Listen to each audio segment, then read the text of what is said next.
Good morning, my dear students of 4th standard. Let's start chapter 7, A Scribe's Dream, which is at page 59. Dear students, this is a story of a poor scribe.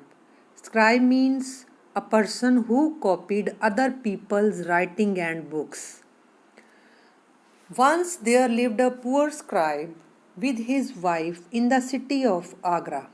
He did not earn much money, but he and his wife always managed to feed themselves and their children. The scribe was always proud of the fact that he had never borrowed any money to run his family. But he always worried so much about his lack of money.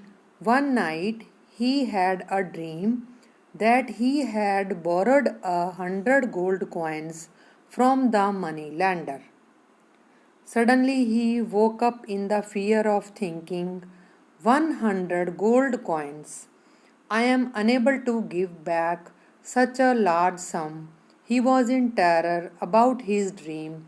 He woke up his wife and told her about his dream. They talked, and soon the scribe felt better and he fell asleep again. The next day, the scribe's wife told her friends of her husband's dream when she went to draw water from the well. Her friends laughed with her. A few of them repeated the story to their husbands when they got home. The story spread a few days later. It reached the moneylender's ears.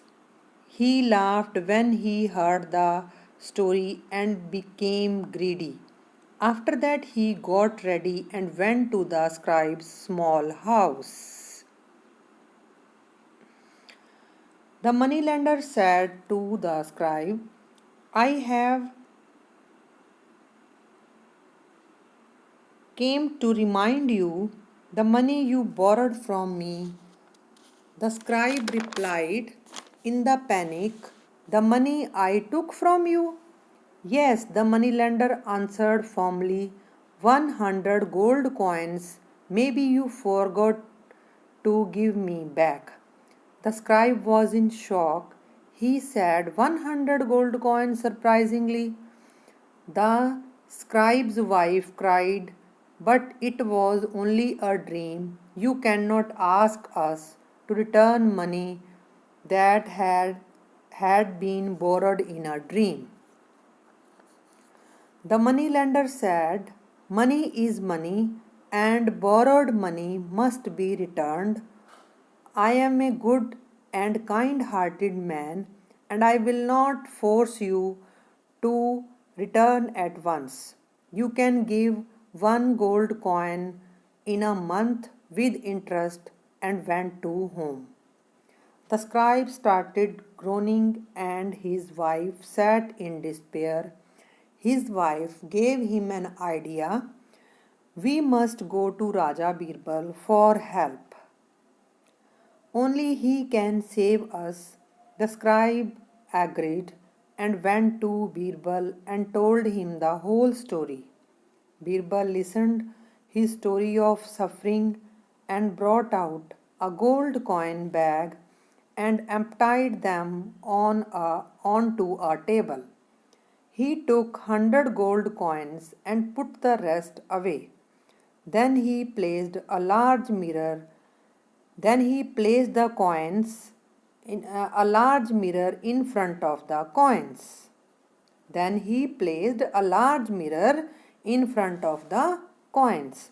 The scribe said in low voice, Huzur, I did not come here to beg or to ask to pay the money lender. Birbal answered with a smile and said to him, there is another way. Go and call the money lender here